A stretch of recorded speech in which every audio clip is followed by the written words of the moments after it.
योगी यति ऋषि मुनि ब्रह्मजति महात्मा पैदा हुए।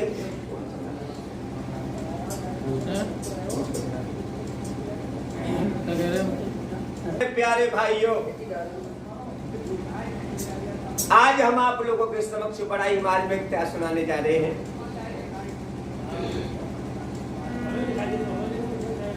यानी कि अंधे की दुल्हन, और ये श्रीमद् भागवत से अवतारण हुआ करता, उसी भागवत से व्याख्यान को लिया गया है। बड़ा ही मार्मिक इतिहास है लोगों।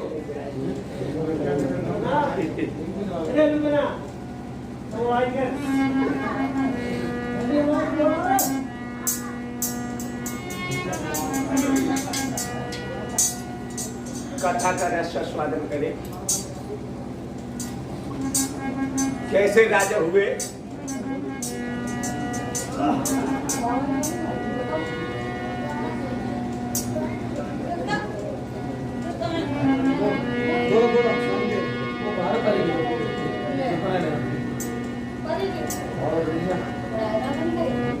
सुंदर कैसेट के माध्यम से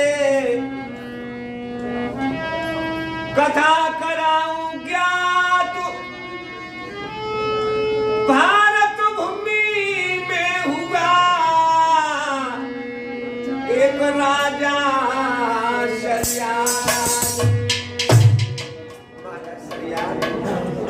बड़े आदर्श राजा है। यानी कि यश की इसके ध्वजा स्वर्ग में विराजमान है। प्रजा को पुत्र का वारसा देने वाला महाराज सरियाज के घर में एक बहुत प्रिय महान लाड़ू का जन्म हुआ है। महाराज सरियाज अपनी बेटी को प्राण से बढ़कर के प्यार देते हैं। क्या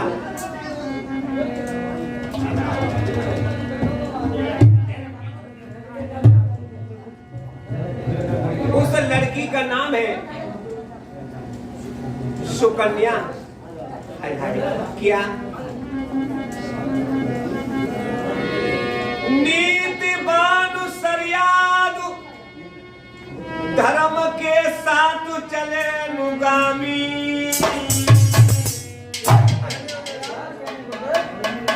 और राजन में सिर मोहर के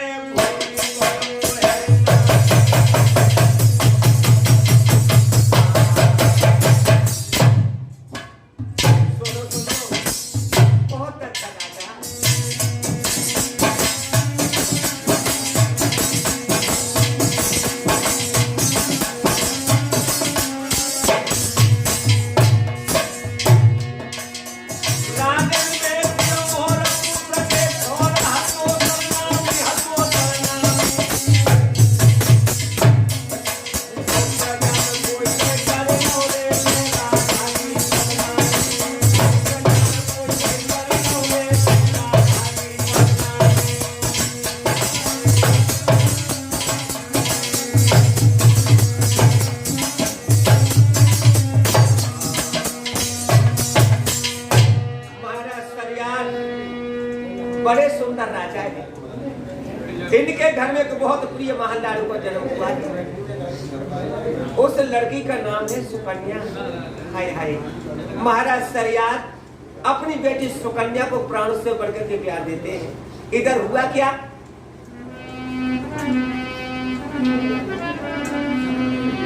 अरे के बिटिया भोली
महाराज शरियात,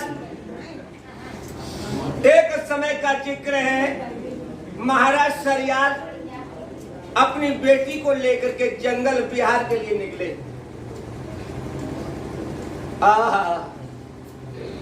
मौसम क्या है, बड़ा सुंदर, बड़ा मधुर, बड़ा रसीला मौसम।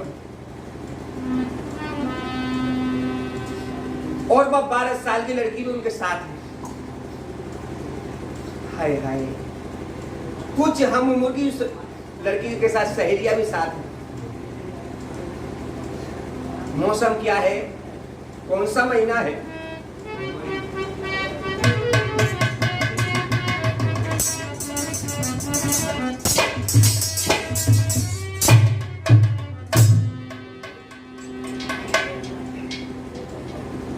महाराज शरियात के साथ वो 12 साल की लड़की भी साथ है और कुछ हम उम्र की सहेलियां भी उस लड़की के साथ। हाय हाय, कहाँ चले सुनो। अरे जंगल की जरा समझ, हरियाली लग कर सब मगन भई वो आली है, सब मगन भई वो आली है।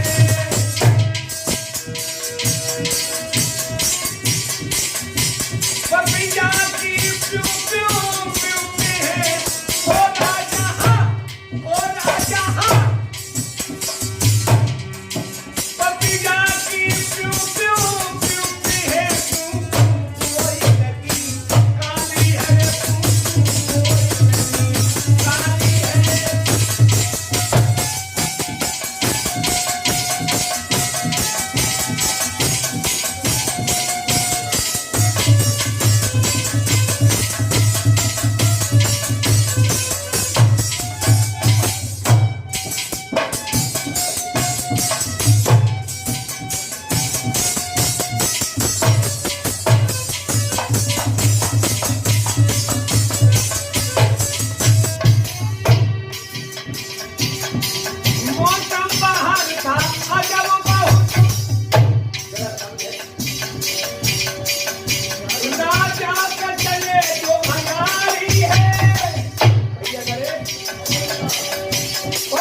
साथियों, महाराज सरियाद 10,000 जवानों को लेकर महात्मा चंद्र ऋषि के आश्रम में पहुंचे। आश्रम क्या है? जिसमें मोर, पपिया, सुगंध बड़े मधुर, बड़े रसीले गीत गा रहे हैं। झरना बह रहा है जिससे ठंडा जल निकल रहा है। महाराज सरियाद जवानों से कहने लगे, यहां पानी पी लो और पानी पी करके विश्राम करो। सारे जवानों ने जलपान किया, विश्राम करने लगे। महाराज सरियाद ने भी पानी पिया और कहा विश्राम करो। महाराज सरियाद भी शयन करने लगे। उस दिन महात्मा चंद्र ऋषि कहां बैठे भजन कर रहे थे लोगों? कितना समय हो गया सुनो।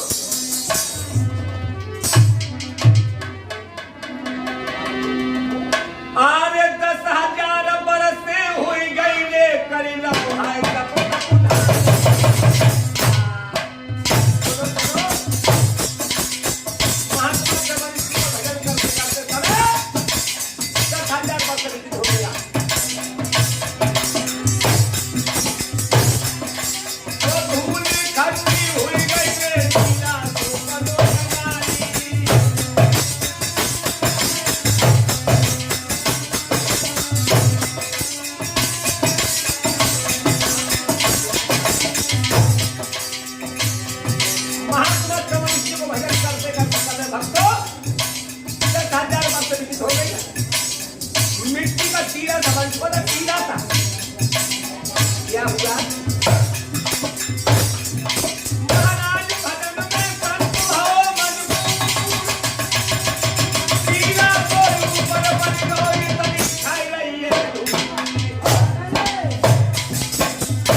मेरे प्यारे भाइयों,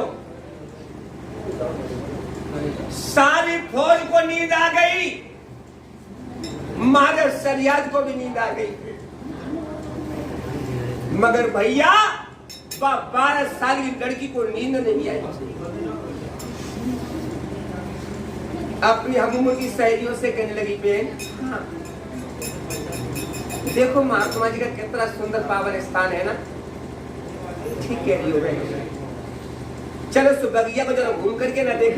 चलो चलिए। कैसे? आरे धीरे धीरे लाड़ो चली भाई रे दे दे भामरे कल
इधर वो 12 साल की छोरी घूमते घूमते घूमते घूमते उसी जगह आई जहां महात्मा चमर ऋषि बैठे भजन कर रहे थे। मिट्टी का टीला सा बन चुका था, टीला सा। वो उस टीला में दोनों नेत्र चमक रहे थे। हाय हाय, लेकिन वो 12 साल की लड़की नहीं समझ पाई। क्या किया सुनो।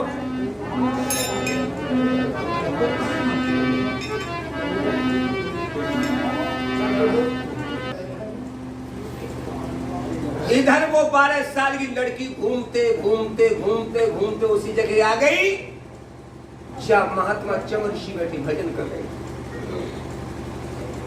मिट्टी का टीला सा बन चुका था, टीला सा। वो उस टीला में दोनों नेत्र चमक रहे थे, लेकिन वो भोरी भारी समझ नहीं पाई। क्या किया?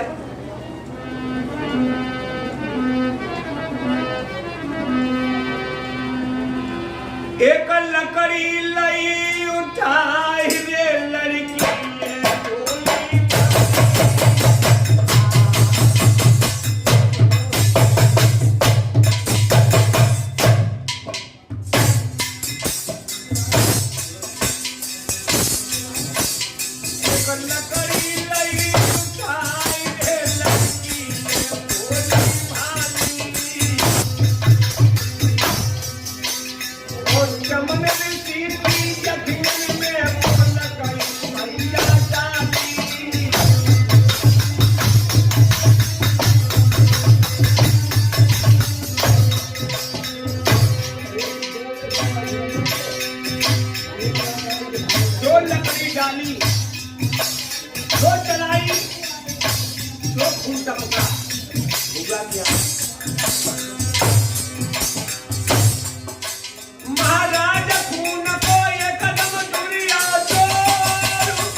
लकड़ी चलाई, जो खून टपका।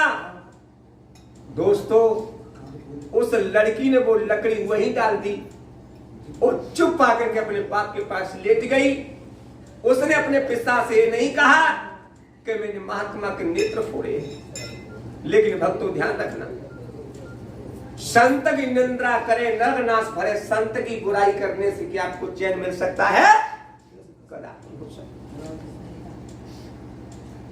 हुआ क्या मेरे नौजवान साथियों कि महाराज सरियाल की सारी फौज के पेट फूल गए, मलमूत्र छूट गया, बीमारी।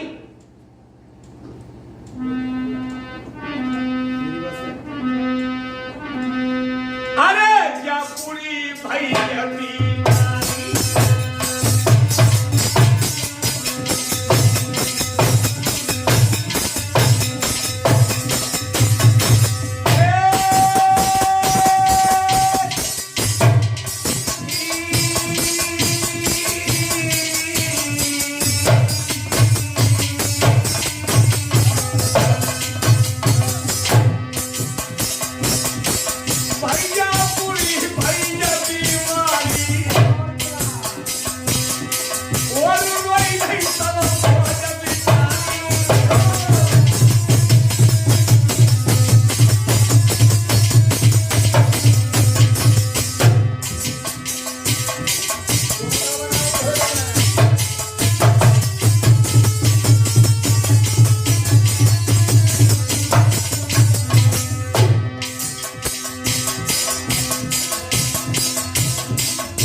महाराज सरियाद कहने लगे, मंत्री जी महाराज, अरे क्या चक्कर है?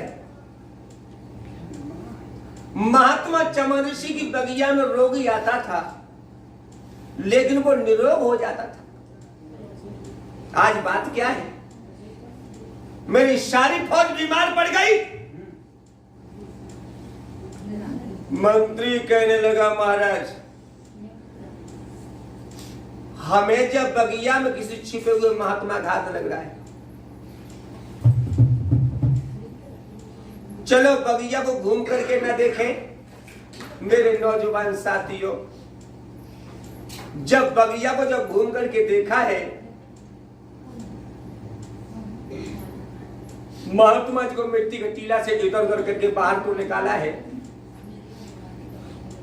जो टीला से बाहर निकाला, लोगन के पेट तो पिचक गए, लेकिन मल मूत्र छूटना बंद नहीं हुआ। सोई महाराज सरियाद के दिमाग में झटका लगा कि मुझे मालूम पड़ता है मेरी किसी फौज के सिपाही ने इस महात्मा के नेत्र फोड़े हैं। महाराज सरियाद फौज को इकट्ठा करके सामने ललकार के बोला, जवानों, किसने महात्मा के नेत्र फोड़े वो सामने आ जाए। हाय हाय मेरे नौजवान साथियों, सामने तो वो आ जाए जैसे नेत्र फोड़े हो। नेत्र तो उसकी लड़की ने फोड़े हैं। महाराज सरियाद कहने लगे, तुम शायद अपनी बात को छिपाना चाहते हो, अपने आप को धोखा देना चाहते हो। म्यान से तलवार खींची और कहा, कौन कमीन को औलाद है सामने आ जाए जिसने महात्मा के नेत्र फोड़े हैं। एक एक करके सामने आते जाओ, मैं सारी फौज का कत्ल करके जाऊंगा। जो भक्तों सारी फौज को नंबर वाओ। हाय सोई पर 12 साल की लड़की के खोपड़ी में झटका लगा। पाप तो मैंने किया है और सजा इन बच्चारों को मिल रही है। सामने हाथ जोड़ के खड़ी हो,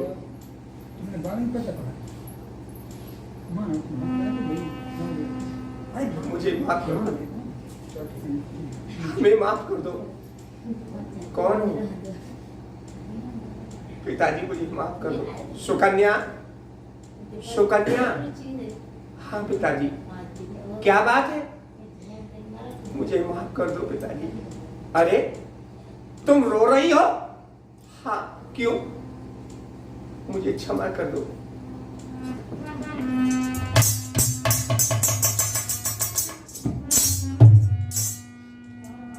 इधर वो 12 साल की लड़की रो करके हाथ जोड़ते बाबुल से कहने लगी, बाबुल मेरी बात सुन।